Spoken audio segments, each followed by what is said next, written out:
va être contente. Ça fait un problème de carrosserie. Il y en a qui ont de beaux châssis. Ah, je connais bien le médecin. Eh ben, dites donc. Oui, alors du coup, ça veut dire que vous les encouragez à quoi? À faire du sport, à limiter voilà, tout souvent, ce qui est voilà, souvent c'est ça. sucre, graisse, Voilà. tout ça. Souvent on les recadre un petit peu. Parce qu'elles sont à un moment donné de l'adolescence où elles sont en quête d'elles-mêmes, savoir un peu ce qu'elles, sentimentalement, aussi les examens, elles ont besoin de savoir. Donc on les rassure en disant le cœur va bien. Je vous conseille de faire un peu plus de sport. Elles disent, oh, mais moi j'ai jamais été très sportive. C'est pas grave, faites un peu de la marche. Par exemple, vous allez vous promener sur la corniche, faites une balade le dimanche, seul ou avec quelqu'un.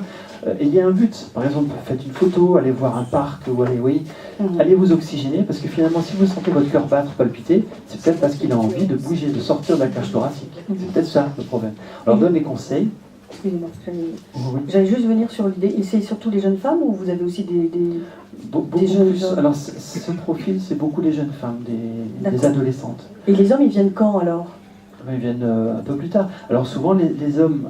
pas les ados, eux ils estiment que ça va. Les ados n'ont pas... Ils en ont aussi des problèmes, mais moins. Donc c'est pour ça que je donne des profils, c'est pas que j'en aurais pas, mais moins. Ils ont 8 fois sur 10, c'est une jeune fille. Après 2 fois sur 10, c'est un jeune homme. Bon, alors, après, les hommes viennent à un âge un peu plus avancé, vers la 35-40, parce qu'ils font beaucoup de sport, et ils voudraient savoir s'ils peuvent continuer à en faire. S'ils ils n'ont pas de risque. Ça, c'est assez typique. Ils viennent pour bilan cardiaque. Voilà. Ils n'ont pas forcément de plainte, hein. Ils se plaignent de rien. Mais le médecin les envoie parce que, par exemple, un oncle est décédé brutalement sur un stade, parce qu'ils ont des fois un petit peu de cholestérol, pas beaucoup, et à 40 ans, ils font encore beaucoup de sport et ils voudraient savoir s'ils peuvent continuer sans risque. C'est tout à fait légitime. On est très content de les voir, parce que c'est bien de faire un petit bilan.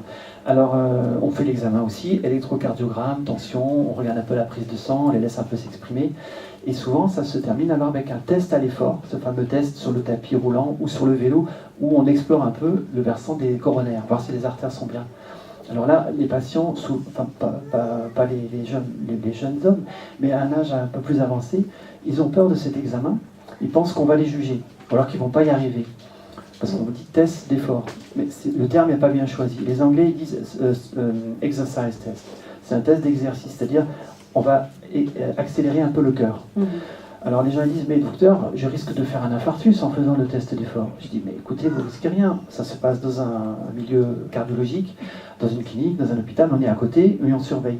Mais le mieux pour nous, c'est vrai que c'est quand le test passe bien, il n'y a pas d'artère malade. Si on trouve une artère malade, rétrécie, on vient donc en amont, on peut toujours les soigner et les guérir. Ça, c'est bien. Donc ces hommes jeunes viennent pour faire ce test d'effort pour se rassurer. Et souvent, ça se passe bien. Ils sont même très, très sportifs. Donc ils passent un quart d'heure, 20 minutes sur le tapis ou sur le vélo, ils éclatent les compteurs. C'est pas qu'on s'ennuie, mais ils font des performances. Voilà, ils font des performances, ils nous ridiculisent, on les voit.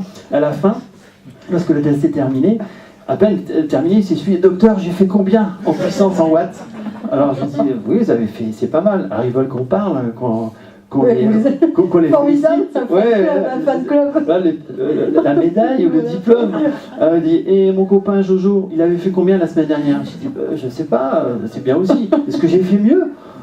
Je sais pas, oui, c'est terrible. Alors, ils sont là quasiment à tenir un livre de comparaison. Alors combien j'ai fait de fréquence cardiaque, combien j'ai eu de tension, combien j'ai mis de temps de récupération. Voilà. Alors je le dis dans le livre, c'est un peu des fois puéril. Voilà. Mais vous avez pas c'est les résurgences d'un âge où ils comparaient beaucoup de choses dans la cour d'école. Et là, ils veulent encore savoir les bulletins, les notes et tout.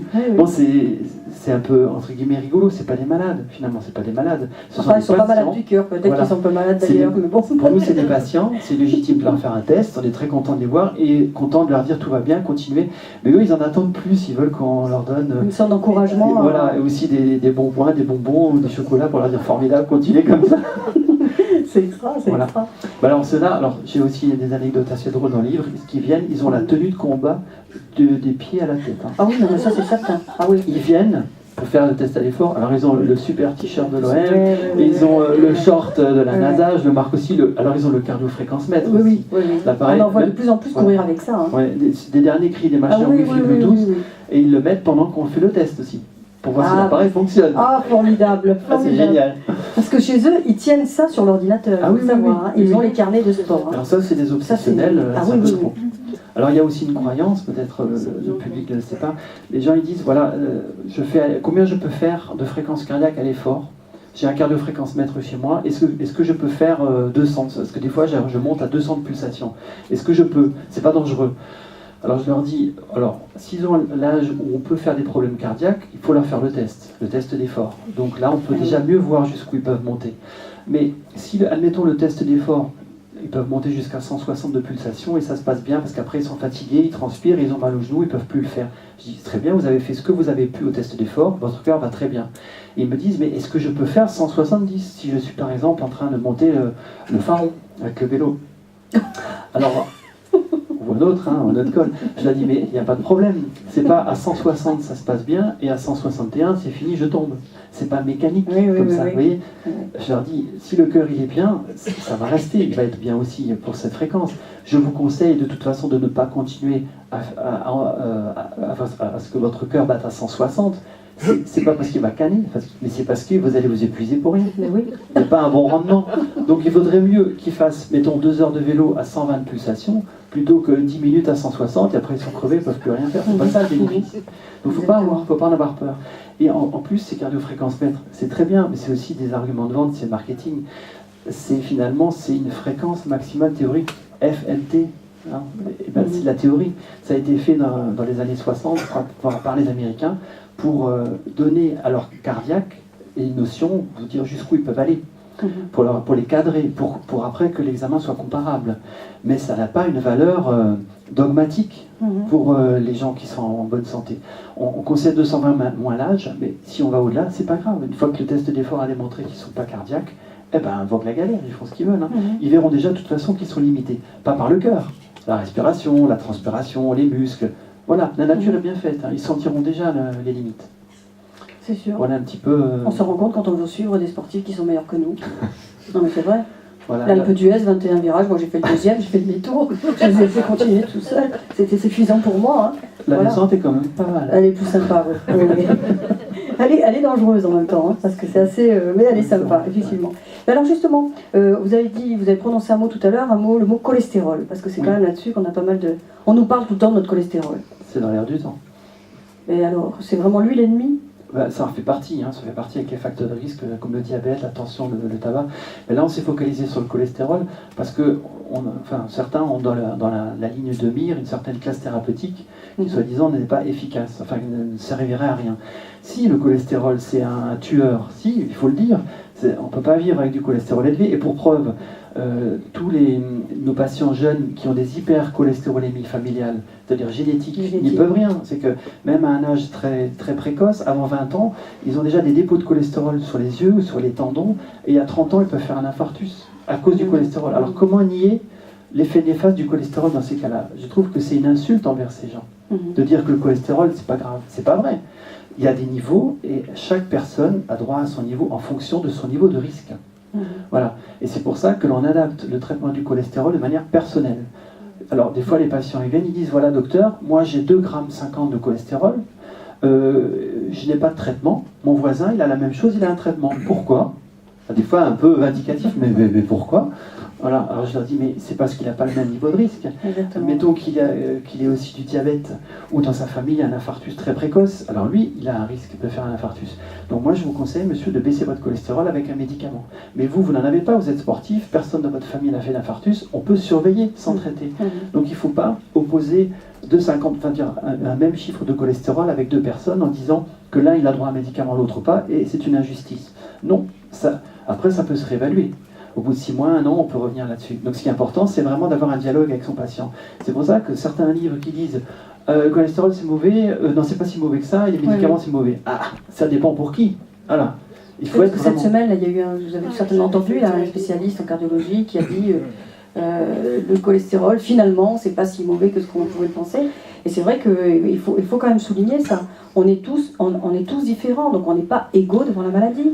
Et ce qui est bon pour moi n'est peut-être pas bon pour mon voisin, même si on souffre des mêmes pathologies.